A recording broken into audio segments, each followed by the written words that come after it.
Hey everybody, welcome back to the channel. We review anything and everything.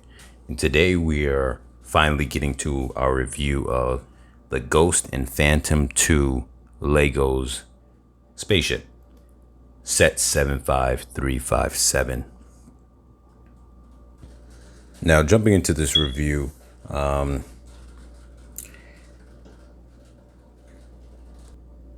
start with showing these are the extras that was left from the set. Now these two little gray pieces aren't. I'm going to get into that in a moment.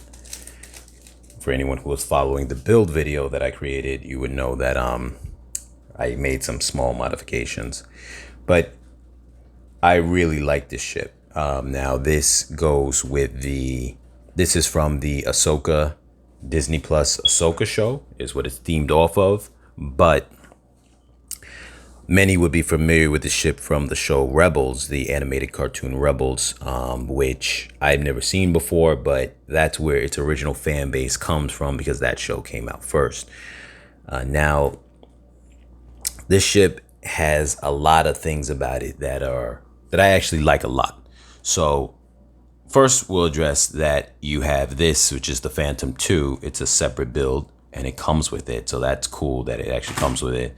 And a lot of people rave about the scale of it being a nice size that where it's not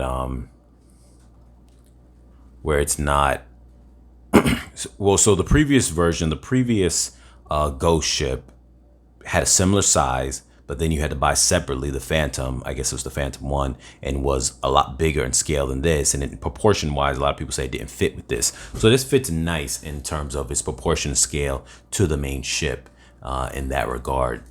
It has this little back area here. You have some items. You have a little pistol and binoculars. Throw those back in there. Yeah, you get the little setup with the thrusters on the back there. I didn't be careful with the sticker. I didn't end up doing a great job as far as the sticker is concerned. But it's a nice little build. It opens up from the front here. You can drop a figure inside. Let me retrieve a figure because right now I have all the figures sitting inside. You know what? Before I even get into that, I am just going to take the figure out from here to make it a little easier because I want to have those figures in there. So when you see them, you're going to see how they, so this is the little kid right here. This is Jason Syndulla, and I'll go over all the figures after I'm done.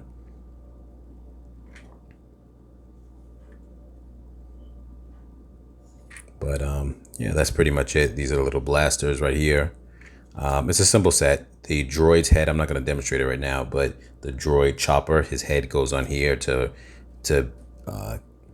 kind of symbolize if he was sitting in it the way most of the those kind of droids do, the ones who are similar to R2-D2 and those type of droids, how a lot of times in the Star Wars universe, they'll be placed into a ship. There'll be a spot where they go into where they sit their whole body. So this is to simulate that by putting his head on there.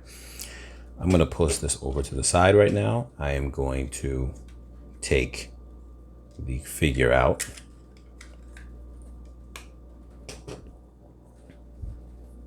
And I'm going to pop him up inside here real quick. So this right here, you just plop a character inside. There's nothing that holds them in terms of their feet or anything like that, but they sit in there solid enough. There's no place for them to go.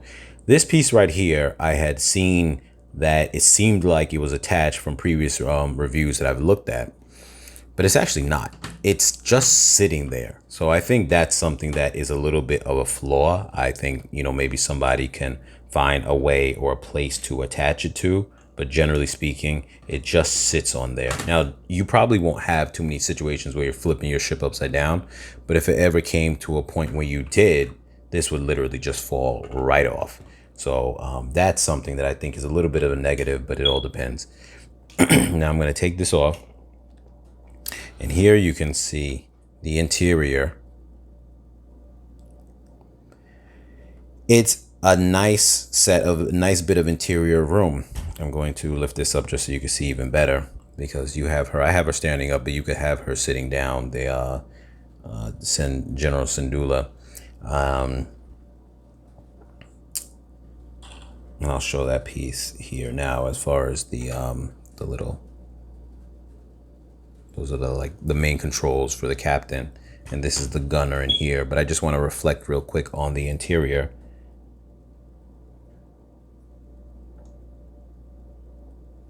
For a quick second. So my thoughts are this, and I just put these here just as a place to hold these guns while it's not inside their hands, but that's not part of the normal build. So first I just want to start with the basics of the interior. It's nice, but what I realize is during the build process, and you could check back at my at the build process I did for this ship, and the interior space. And knocked over a building in the background. Sorry about that. The interior space, it feels a lot more substantial when you are in the building phase of this ship and these panels are not here, because you can kind of see this panel, and the same on this side, comes out about, I want to say, at least one stud outwards over, you know, this area. So for example, you can't even see that little computer there. I'm gonna take this guy out because I have him at the computer. Hawkins, First Officer Hawkins. But you can see right there the little computer console right there. When you have this all covered up, you can't see it as well. And I say that to say, when it's all open, when you're actually building it, you feel like you have that space. But then once you finish the build and get to the stage of it, you can't really see those little side areas as much. There goes the sink. But like I said, from the downward view, you don't see it as much. Also, I want to kind of point out that you have on each side of the build, you have these ramps that come down. And it's very reminiscent of, say, the Millennium Falcon, in my opinion.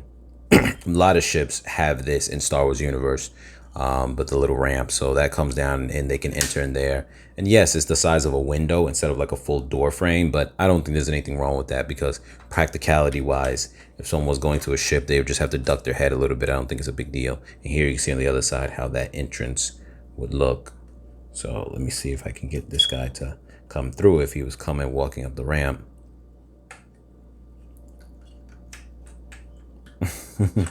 Obviously, it's not an easy thing, but at least you can still have him go through. So at least in real-time play, you're able to have him go through, even though it's not an easy, maneuver. But you could imagine in your head that if he was really walking, he would just kind of duck down and get himself inside there. So as far as the interior, like I said, I think it's a great interior, considering that it's not more interior space than the Razor Crest. Nothing's more interior space than the Millennium Falcon, because like I referenced that before, it's a pancake of just space.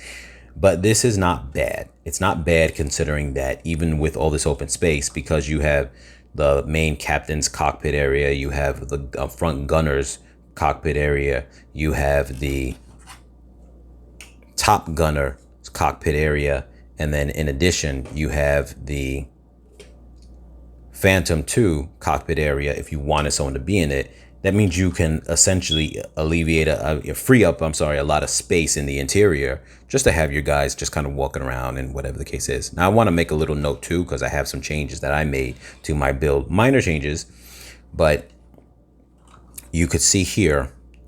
So what would normally go here would be, I'll grab this from the extra pieces bag. You would have a pillar just like this fitting inside the spot, right inside there.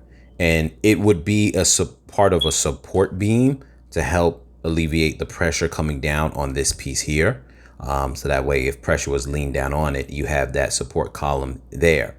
What I did was I took one of the pieces here from those columns, and you can see back there, I used it to support. There's a 3x2 plate that's planking outwards over this.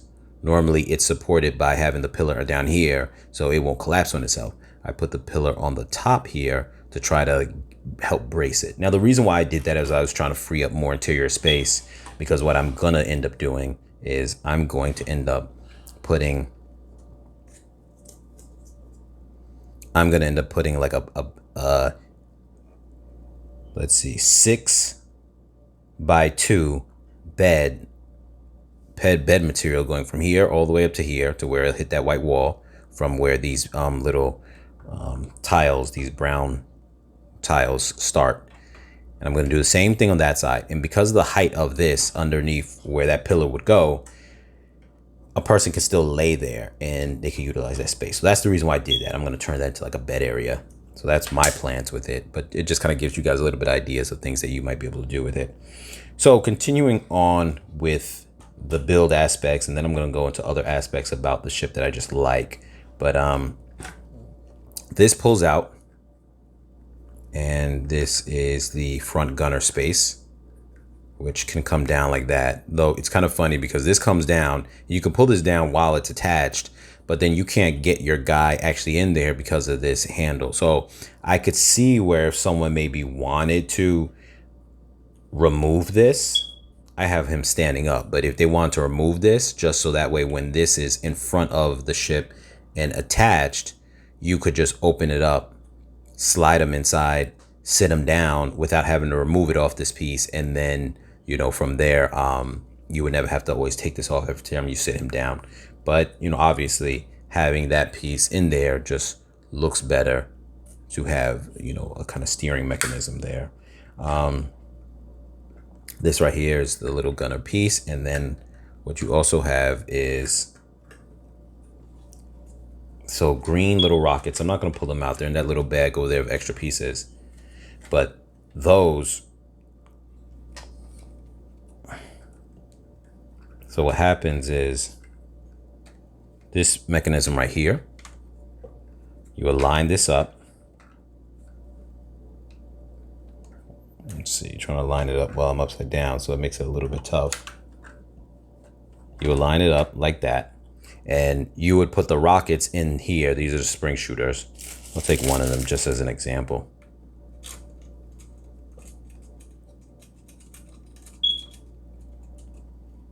Hopefully I had put mine in the right way when I did it. Okay.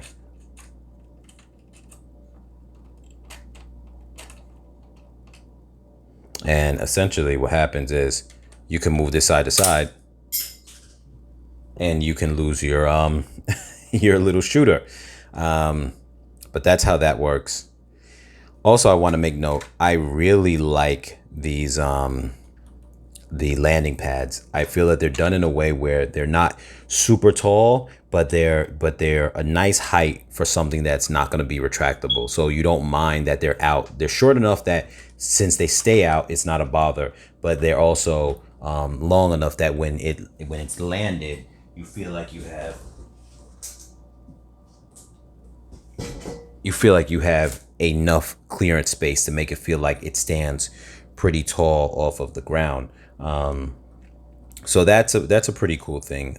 I feel, like a little note that, you know, like it may not be a big deal to some, but to me it is. So you also have this right here, which is a little bit annoying to take out, but you have like this little fruit here. They say it was a nod back to Rebels, but I've never seen Rebels, so some type of like fruit that they eat or vegetable. Now that's cool as far as a little storage container. I was originally going to move this back because there's another stud, a row of studs that I could push this platform back and tuck this further away in, which is what I was going to originally do before these plates were on here. But once you set this up, like I just said in the beginning of the video, it makes it hard to get your fingers in there. So this thing's placement is there for a reason, and that's because it's easier to reach it a little, you know, closer outwards, being that once those panels are on, you realize a lot of things are a lot harder to reach than what it would seem like before you get these panels on. So that's pretty much it for the interior space. I like the way that the engines are done. I think the engines are done very nice. They do rotate, but they're done very nice, and they feel very sturdy too. They're built in a way where they're very sturdy, so you don't have to worry about that. And overall, I just really like the ship. I think they did a really good job on it. I think the build is really nice. It's very sturdy. You can hold it in your hand. I purposely did this and made these colors separate with the extra piece just to make it look like, you know, the ship had a problem. They're supposed to both be white. It had a problem. They had to like just find themselves an extra piece from one of those kind of shipyards. But yes, let me just go over the figures real quick.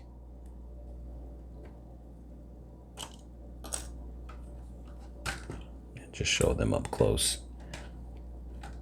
This right here, I can definitely tell you, putting in that front gunner area, it doesn't, it fits in there snug enough, even though it's not, you know, it's not hard to take on and off, but once again too, you do have to align the gun piece right, or otherwise that whole shooting mechanism on the bottom, it becomes a problem. So you have to align that up correctly, which is annoying. Let me see, where is that? Here he goes, the Jason character.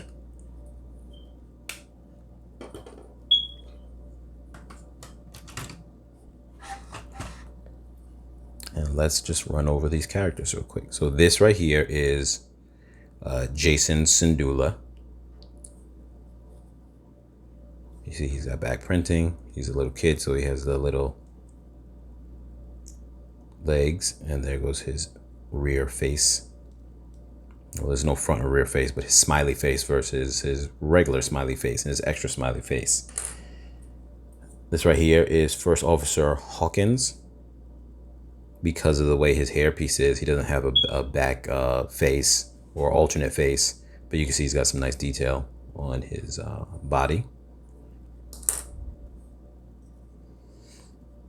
Here you have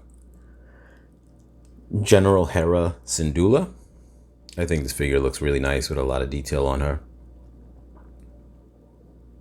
Her reverse head printing is a smile. I like that aggressive, I'm ready for battle face, and the headpiece looks nice. So this person looks nice overall. I like the whole jumpsuit and the outfit that they're wearing. Here you have Lieutenant Beta. Now, I've never had really too many Star Wars figures before, so having ones that have this, you know, these type of headpieces that are different than the norm just really stands out. So it's very interesting. And then here you have Chopper. Apparently he's famous for being a rebel.